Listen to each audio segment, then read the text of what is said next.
बिस्मिल्लाहिर्रहमानिर्रहीम। अस्सलाम वालेकुम। मैं प्रोफेसर सुहेल अरशद और आज के इस सेशन में खुश आमदीद। स्टूडेंट्स, आज के इस सेशन में हम चैप्टर नंबर 10 का लेक्चर नंबर 5 डिस्कस करेंगे। तो चलिए आइए आज के सेशन का बाकायदा आगाज करते हैं। स्टूडेंट्स, प्रीवियस सेशन के अंदर हमने देखा कि इनपुट स्टेटमेंट क्या है, इनपुट स्टेटमेंट की टाइप्स कौन कौन सी हैं, हमारे पास डिजाइन टाइम इनपुट कौन सी होती है, रन टाइम इनपुट कौन सी होती है। आज हम रन टाइम इनपुट की एग्जाम्पल को आगे फर्दर फॉरवर्ड करेंगे। रन टाइम इनपुट में हमारे पास सबसे पहली जो इसकी एग्जाम्पल है वो हमारे पास कौन सी है, स्कैनएफ की। स्कैनएफ क्या है? स्कैनएफ एक इनपुट स्टेटमेंट है। जिस तरह से प्रिंटएफ आपके पास एक आउटपुट स्टेटमेंट थी, इसी तरह से स्कैनएफ जो है वो इनपुट स्टेटमेंट है।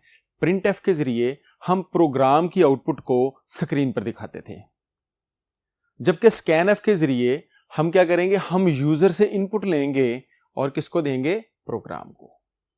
तो ये बिल्कुल उसके उल्टा बिहेव करेगा। जब हम स्कैनएफ की बात करेंगे तो स्कैनएफ में हम स्कैनएफ लिखेंगे, उसके बाद यहां पर हम फॉर्मेट स्पेसिफायर्स लिखेंगे। अगर आपको याद हो तो प्रिंटएफ के अंदर हम यहां पर फॉर्मेट स्ट्रिंग लिखते थे जिसके अंदर टेक्स्ट भी आता था। यहां पर टेक्स्ट नहीं आएगा, उसके अंदर फॉर्मेट स्पेसिफायर भी आता था, एस्केप सीक्वेंसेस भी आते थे। तो यहां पर सिर्फ और सिर्फ क्या आएंगे, फॉर्मेट स्पेसिफायर्स आएंगे। ना तो यहां पर हमारे पास टेक्स्ट आएगा, ना ही यहां पे हमारे पास एस्केप सीक्वेंसेस आएंगे। उसके बाद हम कॉमा लगाएंगे और कॉमा के बाद उसी तरह से हम वेरिएबल्स की लिस्ट लिखेंगे, कॉमा सेपरेट करके, जितने वेरिएबल्स हम फॉर्मेट स्पेसिफायर्स को देना चाहते हैं। बहरहाल इनकी एग्जांपल्स हम आगे जाकर देखेंगे। इसके अंदर जो इंपॉर्टेंट चीज है वो ये है कि हर वेरिएबल के साथ आपने एम्परसाइन लगाना है। ये एम्परसाइन या एड्रेस ऑपरेटर क्या होता है, ये किस तरह काम करता है, इसको हम आगे फर्दर जो है वो डिस्कस करेंगे। जब हम स्कैनएफ की बात करते हैं तो स्कैनएफ जो है ये क्या करता है, यूजर से वेरिएबल की जो वैल्यूज है वो गेट करता है। इसको हम प्रोनाउंस करते हैं स्कैनएफ के साथ। फंक्शन आगे इसलिए लिखा गया कि मैंने आपको बताया था कि जब भी ये वाली दो ब्रैकेट्स लगी होंगी, पैरेंथेसिस लगी होंगी किसी चीज के अंदर, दैट मींस कि वो एक फंक्शन है। तो यहां पर हम इसको कहेंगे स्कैनएफ फंक्शन। और ये सारे स्पेलिंग जो हैं ये आपने स्मॉल लेटर्स में लिखने हैं। मैंने अपने पहले लेक्चर्स में भी बताया कि आपने तब तक लेटर्स कैपिटल नहीं लिखने जब तक अब आपको कहा नहीं जाता। आपने कोशिश करनी है कि मैक्सिमम प्रोग्रामिंग जो है वो आपकी किस में हो, स्मॉल लेटर्स के अंदर हो। इसके लिए जो हेडर फाइल हम इस्तेमाल करते हैं वो वही हेडर फाइल है जो हम प्रिंटएफ के लिए इस्तेमाल करते थे, stdio.h। ये जो stdio.h की हेडर फाइल है स्टैंडर्ड इनपुट आउटपुट फंक्शंस की, ये इसके अंदर इसकी प्रोटोटाइपिंग हुई हुई है। जिस तरह प्रिंटएफ की प्रोटोटाइपिंग इसके अंदर हुई थी, प्रोटोटाइपिंग हम कहते हैं डिक्लेयर होने को, वेरिएबल जो फंक्शंस हैं वो उसके अंदर डिक्लेयर और डिफाइन हुए हुए हैं। कौन से फंक्शंस, प्रिंटएफ और स्कैनएफ। इनके अलावा भी इसमें फंक्शंस होते हैं। हाँ, जो जो हम फंक्शंस डिस्कस करेंगे तो मैं आपको बताता जाऊंगा कि कौन सा फंक्शन जो है वो कौन सी हेडर फाइल के अंदर होता है। बहरहाल अभी तक हमने प्रिंटएफ और स्कैनएफ देखा। प्रिंटएफ और स्कैनएफ दोनों किसके अंदर होते हैं, stdio.h के अंदर। उसके बाद ये लिखा हुआ है formatted control string. Formatted control string मतलब इसके अंदर सिर्फ और सिर्फ फॉर्मेट स्पेसिफायर आएंगे और कोई चीज भी नहीं है कि इसके अंदर हम टेक्स्ट नहीं लिख सकते। और दूसरी चीज क्या है, इसके अंदर लिस्ट ऑफ वेरिएबल्स। तो ये दो चीजों से मिलकर बनता है कंट्रोल स्ट्रिंग, यानी कि हमारे पास फॉर्मेट स्पेसिफायर्स, और दूसरी हमारे पास क्या है, इसमें वेरिएबल्स की लिस्ट। उसके बाद नेक्स्ट हमारे पास स्कैनएफ जो है उसके अंदर एक बहुत इंपॉर्टेंट चीज है जो प्रिंटएफ में नहीं है, वो है एड्रेस ऑफ वेरिएबल। क्योंकि हमने प्रिंटएफ से तो सिर्फ वैल्यू प्रिंट करवानी होती थी, हमें उसमें कोई वैल्यू रखनी नहीं है, तो हमें एड्रेस लोकेट करना नहीं पड़ता था। जबकि स्कैनएफ में हमने ये चीज पढ़ी हुई है चैप्टर नंबर 9 के अंदर कि हमारे जितने भी वेरिएबल्स हैं वो कहां पर पड़े हुए हैं, मेमोरी के ऊपर पड़े हुए हैं। हर वेरिएबल एक मेमोरी ऑक्युपाई करता है। अब वो किस जगह पर कौन सी मेमोरी में पड़े हुए हैं ये कौन स्पेसिफाई करेगा, ये हमारे पास एड्रेस वेरिएबल स्पेसिफाई करेगा। जब हम किसी वेरिएबल के अंदर, तो ये एड्रेस ऑपरेटर स्पेसिफाई करेगा। जब हम किसी वेरिएबल के अंदर कोई वैल्यू रखना चाहेंगे तो वहां पर हमें एड्रेस ऑपरेटर की जरूरत होगी। ये एड्रेस ऑपरेटर क्या है, एड्रेस ऑपरेटर हम कहते हैं एम्परसाइन को। तो स्कैनएफ में और प्रिंटएफ में ये भी एक डिफरेंस है कि जब आप यहां पर ये लिखेंगे प्रिंट एफ में हम सिर्फ इनके क्या लिखते थे, नाम। प्रिंट एफ में हम सिर्फ वेरिएबल 1, वेरिएबल 2, वेरिएबल 3 लिखते थे, लेकिन यहां पर हमने हर वेरिएबल से पहले क्या लिखा है, एम्परसाइन। ये एम्परसाइन हम कहते हैं एड्रेस ऑपरेटर को। ये एड्रेस ऑपरेटर क्या करता है, ये इस वेरिएबल का एड्रेस, उसकी मेमोरी लोकेशन को अपने अंदर होल्ड करके रखता है। ये उसके एड्रेस को पॉइंट आउट कर रहा होता है। जब हम इसके अंदर को वैल्यू स्टोर करवाते हैं यहां से, तो ये एंड ही है जो इसके अंदर वैल्यू स्टोर करवाने में हमारी मदद करता है। अगर हम ये एम्परसाइन यहां पर नहीं लिखेंगे, अगर ये एंड का साइन हम यहां से मिस कर देते हैं, ओमिट कर देते हैं, ये एमसीक्यू भी बहुत दफा पूछा जाता है। इफ एम्परसाइन इज ओमिटेड तो क्या होगा, जब हम एम्परसाइन यहां से ओमिट कर देंगे तो ये जो हमारा यहां पर हम वैल्यू देंगे वो इस वेरिएबल तक नहीं पहुंच पाएगी। ये बिल्कुल इसी तरह है कि जैसे हमने एक पर्सन रखा हुआ है जिसको सब लोगों के घरों के एड्रेस पता है, तो जब हम उस पर्सन को किसी का खत देकर भेजेंगे कि फलां पर्सन को जाके आप खत दे आए, तो वो जाके उसको खत दे आएगा। लेकिन अगर वो पर्सन ही वहां पर अवेलेबल नहीं है और आप खत किसको देंगे, आपको तो घरों के एड्रेसेस पता ही नहीं है सबके, तो ये जो एम्परसाइन है ये वही पर्सन है जिसको सारे मेमोरी वेरिएबल्स के घरों के एड्रेस एक तरह से पता है। आप जिस वेरिएबल के साथ एम्परसाइन यूज करेंगे ये उसके एड्रेस को अपने अंदर स्टोर करके रखेगा। जब हम इसकी वैल्यू स्टोर करवाएंगे तो उसके अंदर चली जाएगी। अच्छा, अगर हम यहां पर एड्रेस ऑपरेटर यूज नहीं करते तो क्या होगा, तो हमारे पास सिंटैक्स एरर नहीं आएगा। सिंटैक्स एरर क्यों नहीं आएगा, क्योंकि हमने यहां पर जो वेरिएबल हमसे वैल्यू मांगी गई वो हमने दे दी, उसने वेरिएबल में वैल्यू रखने की कोशिश की, उसको एड्रेस नहीं मिला तो वो नहीं रखेगा। कोई भी सिंटैक्स एरर यहां पर नहीं आएगा। लेकिन वेरिएबल को जो हम वैल्यू देना चाह रहे थे वो वैल्यू हम वेरिएबल को नहीं दे सके, तो वेरिएबल के अंदर कौन सी वैल्यू आ जाएगी फिर, गार्बेज वैल्यू। क्योंकि हमने पढ़ा था चैप्टर नंबर 9 में कि जब भी हम वेरिएबल्स को डिक्लेयर करते हैं तो उसके अंदर उसकी मेमोरी के अंदर एक वैल्यू आ जाती है जिसको हम कहते हैं ये गार्बेज वैल्यू है। तो जब हम उसको इनिशियलाइज करते हैं तो वो वैल्यू, गार्बेज वैल्यू रिमूव हो जाती है वहां से, और क्या होता है, हमारी दी गई वैल्यू उसके अंदर आ जाती है। तो यहां पर भी ऐसे ही होगा। अगर हम यहां पर एम्परसाइन को मिस कर देंगे तो हम जो वैल्यू देंगे वो इस वेरिएबल में नहीं आएगी, तो दैट मीन्स उसमें जो पहले से गार्बेज वैल्यू पड़ी होगी वही यूज हो जाएगी। ये एमसीक्यू आपसे बार बार पूछा जाता है, बार बार पूछा जाता है। इवन आपसे एंट्री टेस्ट में पूछा जाता है, ये आपसे बोर्ड के एग्जाम्स में पूछा जाता है कि अगर हम एम्परसाइन को एंड को ओमिट करेंगे तो कौन सा एरर आएगा। तो यहाँ पे हमारे पास लॉजिकल एरर आएगा कि जो हम करवाना चाह रहे थे, जो हमारा रिक्वायर्ड रिजल्ट था वो नहीं आ रहा, लेकिन सिंटैक्स एरर नहीं आएगा, कंपाइलर आपको कोई भी एरर नहीं देगा। स्टूडेंट्स, ये हमारे पास था स्कैनएफ। स्कैनएफ में हमने क्या डिस्कस किया, स्कैनएफ एक इनपुट फंक्शन है। ये बिल्कुल आपके प्रिंटएफ की तरह बिहेव करता है, लेकिन उसके ऑपोजिट। प्रिंटएफ में हम जो वैल्यू प्रिंट करवाना चाहते हैं सिस्टम से वो लगाते हैं, स्कैनएफ जो है वो उसके उल्टा है, ये यूजर से वैल्यू लेकर सिस्टम को दे रहा होता है, यानी कि प्रोग्राम को दे रहा होता है। इसके अंदर सिर्फ एक इजाफा है प्रिंटएफ से, वो क्या है, इसके साथ क्या लगेगा, एंड यानी कि एम्पर का साइन लगेगा हर वेरिएबल के साथ। चलिए आइए नेक्स्ट बोर्ड पर इसकी थोड़ी सी प्रैक्टिस करते हैं कि इसके साथ बनाए गए जो प्रोग्राम्स हैं वो किस तरह से काम करेंगे। स्टूडेंट्स, यहां पर हमारे पास एक प्रोग्राम लिखा हुआ है। ये प्रोग्राम बिल्कुल वही प्रोग्राम है जो मैंने आपको लास्ट लेक्चर्स के अंदर भी करवाया। इसके अंदर हमने क्या किया, 3 वेरिएबल्स लिए, इंट ए बी सम। अब ये int A B sum 3 variables हमारे पास आ गए, हमने ए को एक वैल्यू दी, बी को दी, उनका सम करके प्रिंट करवा दी। ये तो सिंपल था जिस तरह से हम पहले प्रोग्राम कर रहे थे। ये जो इनपुट यहां पर दी गई है ये कौन सी इनपुट है, ये हमारे पास प्रोग्रामर इनपुट है। ये प्रोग्रामर ने दी है, डिजाइनर ने दी है। जब ये डिजाइनर अपना कंपाइल करके उसको एक्जी फाइल बनाकर यूजर को दे देगा तो उसके बाद तो ये वाली इनपुट चेंज नहीं हो सकती। हाँ, आप प्रोग्राम बनाते हुए इसको चेंज कर सकते हैं, लेकिन जब आप यूजर को ये दे देंगे तो उसके बाद आप इस इनपुट को चेंज नहीं कर सकते। हम क्या करते हैं, इसी प्रोग्रामर इनपुट को यूजर इनपुट में बदलते हैं।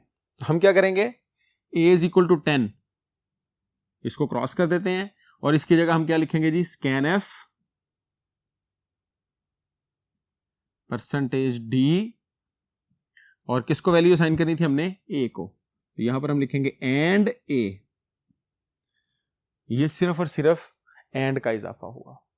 जब हम प्रिंटएफ की बात करते हैं तो उसमें एंड नहीं आता। अब ये वाली स्टेटमेंट से क्या होगा, हमारी आउटपुट स्क्रीन के ऊपर एक कर्सर ब्लिंक, ये स्कैनफ जैसे ही आएगा हमारी आउटपुट स्क्रीन जो है उसके ऊपर एक कर्सर ब्लिंक करना शुरू कर देगा। अब वो कर्सर ब्लिंक कर रहा है, जब आप उसको एक इनपुट देंगे, वो ब्लिंक करने का मतलब आपसे इनपुट मांग रहा है, आप उसको इनपुट देंगे, वो क्या करेगा, ये परसेंटेज डी में आ जाएगी और इसके थ्रू किस में पहुंच जाएगी, ए में। तो इसका मतलब ए को हमने वैल्यू इनिशियलाइज कर दी। फिर हम इसी तरह से बी को भी करवाएंगे, परसेंटेज डी और एंड बी। अब ये ए और बी दोनों के अंदर पहले क्या होगा, एक कर्सर ब्लिंक करेगा, हम एक वैल्यू देंगे, फॉर एग्जांपल मैंने वैल्यू दी 5, उसके बाद दूसरा कर्सर ब्लिंक करेगा, हम उसमें एक वैल्यू देंगे, वो मैंने फॉर एग्जांपल दी 10। उसके बाद क्या होगा, ये वाली स्टेटमेंट चलेगी, a प्लस बी होगा, सम के अंदर वैल्यू आएगी, बाकी का प्रोसीजर बिल्कुल सेम है। तो यहां पर अगर आप नोट करें तो ये हमारे पास जो प्रोग्रामर इनपुट थी, इसमें और डिजाइनर इनपुट में कोई मेजर डिफरेंसेस नहीं है, वो एक ही लाइन है, सिंपल सा सिंटैक्स है। आइंदा के बाद आपने जितने भी प्रोग्राम्स बनाने हैं, आपने सारे के सारे प्रोग्राम्स के अंदर क्या करना है, आपकी यूजर इनपुट लेनी है। ये मैंने आपको एक प्रोग्राम बनाकर दिखाया जो दो वैल्यूज को, दो वेरिएबल्स को प्लस कर रहा है। हमने पिछले लेक्चर्स के अंदर जो प्रोग्राम प्रैक्टिस किए हैं उनमें मल्टीप्लाई भी आपने किया होगा, डिवाइड भी किया होगा। तो आपने क्या करना है, अब आपने जितने भी प्रोग्राम्स पहले प्रैक्टिस किए हुए हैं ना, जिसके अंदर आपने डिजाइन टाइम इनपुट दी हुई है, वो सारे के सारे प्रोग्राम्स जो हैं वो आपने किस पे कन्वर्ट कर देने हैं, रन टाइम इनपुट पर। आप अपने पिछले सेव किए हुए प्रोग्राम्स को खोलें, आप उनके अंदर ये डिजाइन टाइम इनपुट को रिप्लेस करते जाएं स्कैनफ के साथ, और फिर देखें इफेक्ट क्या होता है। अब क्या होगा, जब ये प्रोग्राम यूजर चलाएगा, हर दफा कैलकुलेटर की तरह उसकी स्क्रीन ब्लिंक करेगी। आप उसको फर्स्ट वैल्यू देंगे, फिर उसके बाद वो स्क्रीन ब्लिंक करेगी, फिर आपको सेकंड वैल्यू देंगे, और वो दो वैल्यूज जो है आपस में प्लस होकर हमें आंसर दिखाएंगी। ये बिल्कुल जो मैंने आपको कैलकुलेटर की एग्जांपल दी थी लास्ट लेक्चर के अंदर, ये बिल्कुल वैसे ही है कि यहां पे पहले जो प्रोग्राम था वो सिर्फ 10 और 20 को आपस में प्लस कर रहा था। अब हमें ऐसा कैलकुलेटर तो नहीं चाहिए मार्केट से। आप मार्केट जाएं और उसको दुकानदार को कहें कि सर हमें एक कैलकुलेटर दे दें जो 10 और 20 को प्लस करता हो, क्योंकि इस प्रोग्राम को तो आप जितनी दफा चलाएंगे ये 10 और 20 को जमा करके 30 आंसर दे देगा, इसका आंसर हमेशा 30 आएगा। हमें ऐसे प्रोग्राम्स नहीं चाहिए होते। हमें प्रोग्राम्स वो चाहिए होते हैं जो हमसे बातचीत करें, हमसे इंटरेक्शन करें, हमसे चीजें पूछें। आजकल जो आप कैलकुलेटर यूज करते हैं वो क्या करते हैं, आप उस कैलकुलेटर को स्टार्ट करते हैं, वो आपसे ब्लिंक करके एक वैल्यू पूछता है, आप उसमें वैल्यू एंटर करते हैं, वो फिर ब्लिंक करता है, आप उसमें साइन देते हैं, वो फिर ब्लिंक करता है, आप उसमें दूसरी वैल्यू देते हैं, वो दोनों को प्लस करके आपको आंसर दे देता है। तो ये हमारे पास स्कैनफ का एडवांटेज है, स्कैनफ का फायदा है। दोबारा आपको बता रहा हूं कि जितने भी प्रोग्राम्स प्लस करने के, मल्टीप्लाई करने के, डिवाइड करने के, एवरेज निकालने के, रिमाइंडर निकालने के आपने प्रैक्टिस किए हुए हैं, वो सारे के सारे प्रोग्राम्स को आपने नेक्स्ट लेक्चर से पहले पहले जो है वो क्या करके आना है, प्रैक्टिस करके आना है। किसके साथ, स्कैनफ के साथ। उम्मीद है कि ये टॉपिक आपको काफी हद तक जो है वो क्लियर हो गया होगा। इसकी एक और एग्जांपल हम नेक्स्ट स्क्रीन पर जाकर देखते हैं और इसको थोड़ा सा और डिटेल के साथ समझते हैं। स्टूडेंट्स, ये हमारे पास एक एग्जांपल लिखी हुई है, एक प्रोग्राम लिखा है। ये प्रोग्राम क्या कर रहा है, ये प्रोग्राम स्टूडेंट से 3 सब्जेक्ट्स में इनपुट ले रहा है। यानी कि हमने एक स्टूडेंट को कहा कि भाई आपके फर्स्ट सब्जेक्ट में कितने मार्क्स हैं, वो बताएगा। हमने कहा आपके सेकंड सब्जेक्ट में कितने मार्क्स हैं, वो बताएगा। थर्ड सब्जेक्ट में कितने मार्क्स हैं, वो तीनों सब्जेक्ट्स के मार्क्स हम स्टूडेंट से इनपुट लेंगे। इनपुट लेने के बाद हम तीनों को प्लस करके उसके बाद उनकी एवरेज निकाल कर दिखाएंगे। तो ये प्रोग्राम आप बिल्कुल सिंपल स्कैनफ के बगैर कर सकते थे, लेकिन उसमें यूजर इन्वॉल्व ना होता, उसमें आपको खुद इनपुट देनी पड़ती। हम चाहते हैं यूजर इन्वॉल्व हो, तो हमने यहां पर क्या यूज किया है, स्कैनफ यूज किया है। चलिए आइए जरा इसको देखते हैं। हमने क्या किया, हमने फ्लोट में 3 वेरिएबल ले लिए, S1, S2, S3 और AVG।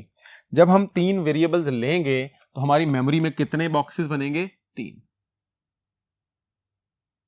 S1, इसी तरह से S2 और S3, और ये चौथा बॉक्स किसका है, एवरेज का।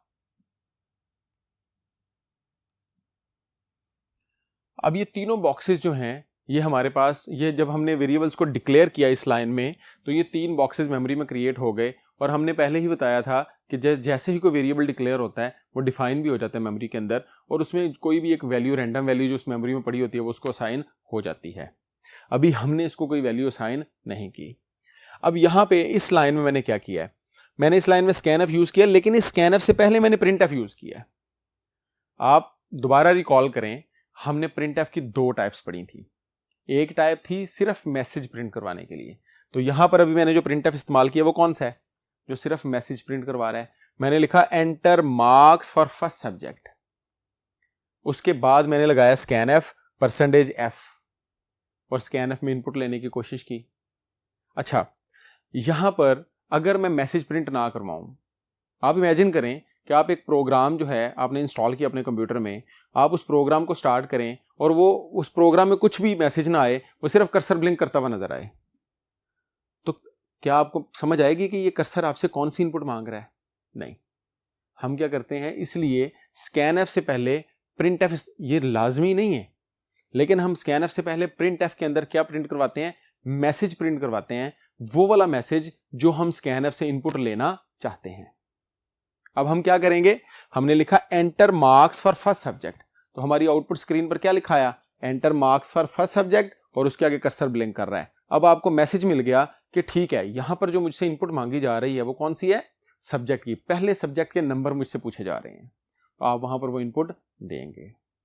अच्छा, यहां पे मैंने लिखा है स्कैनफ, स्कैनफ के अंदर मैंने %f लिखा। अब मैं आपको 5 सेकंड दे रहा हूं, आप जरा देखें कि इस लाइन में कोई प्रॉब्लम तो नहीं है जो मैंने लिखी है। मैं आपको बता रहा हूं इसके अंदर इशू है, प्रॉब्लम है। आप 5 सेकंड तक इसको गौर करें और देखें कि आपको वो प्रॉब्लम मिलती है या नहीं।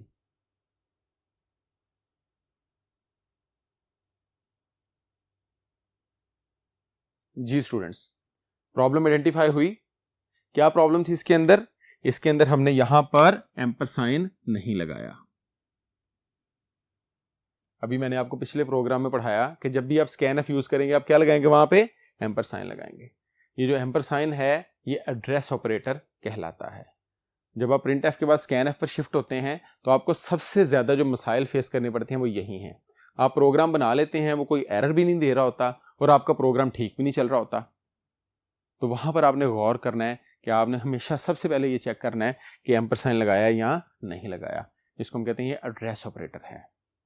बहरहाल स्क्रीन पर ये वाला मैसेज प्रिंट हुआ, कर्सर ब्लिंक हुआ, हमने एक value the, value for example मैंने एंटर की। अच्छा, वैल्यू अब यहां पर मैं दे रहा हूं फ्लोट, ये फ्लोट है, फ्लोट इशारिया वाली वैल्यूज हैं, तो मैं यहां पर सब्जेक्ट की जो वैल्यू है वो कोई भी दे देता हूं। फॉर एग्जांपल मेरे सब्जेक्ट के अंदर जो मार्क्स थे S1 के अंदर वो आए थे जी 45।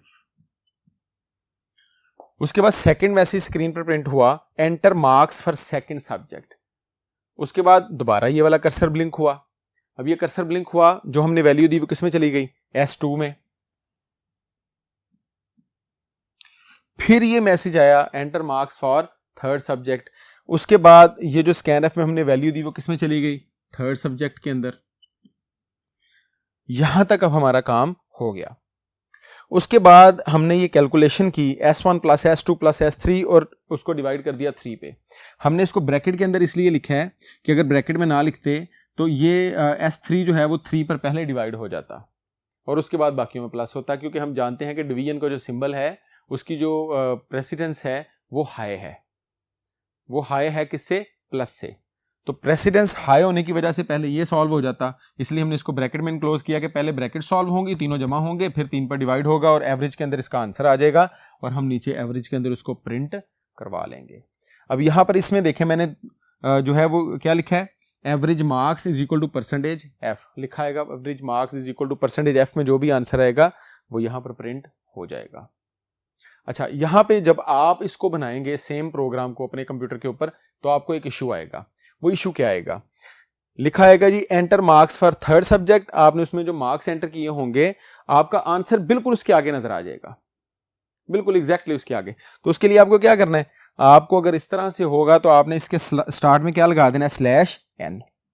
/n हमने क्यों पढ़ा था, स्लैश हमने पढ़ा था नेक्स्ट लाइन में आने के लिए, अगली लाइन में आने के लिए। अब क्या होगा कि आप इसको अपनी, इसकी जो आउटपुट है उसको अपने मुताबिक क्या कर पाएंगे, मॉडिफाई कर पाएंगे।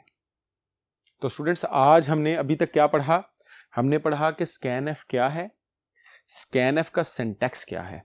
स्कैनएफ के सिंटैक्स में सिर्फ और सिर्फ क्या होता है, फॉर्मेट स्पेसिफायर, और कॉमा के बाद क्या होता है, स्कैनएफ का जो फॉर्मेट स्पेसिफायर वो डबल कोट्स में लिखा जाता है। कॉमा के बाद क्या है, वेरिएबल्स। अच्छा, ये तो मैंने आपको बताया सिंगल वैल्यू वेरिएबल। हम इसको मल्टी वैल्यू वेरिएबल भी डिस्कस कर सकते हैं। मल्टी वैल्यू यानी कि एक से ज्यादा वैल्यूज भी एक टाइम पर दे सकते हैं। वो किस तरह दे सकते हैं, फॉर एग्जाम्पल मैं 2 वैल्यू या 3 वैल्यू या 4 वैल्यूज देना चाहता हूं, तो उसके लिए मैं क्या करूंगा, मैं एक स्कैनएफ लगाऊंगा। मैं लिखूंगा जी स्कैनएफ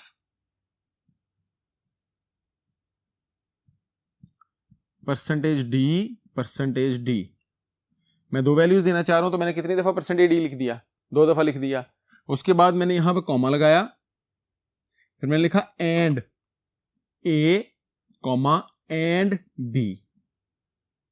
अब इससे क्या हुआ, इससे ये जो फर्स्ट a की वैल्यू थी वो पहले वाले में आ गई और जो b की वैल्यू थी वो सेकंड वाले में आ गई। इसको हम कहते हैं कि हम एक टाइम पर एक से ज्यादा जो फॉर्मेट स्पेसिफायर्स हैं वो इसके अंदर इस्तेमाल कर सकते हैं। तो स्कैनएफ जो है उसके अंदर जो चीजें इंपॉर्टेंट हैं वो मैं एक दफा आपको दोबारा रिवाइज करवा देता हूं।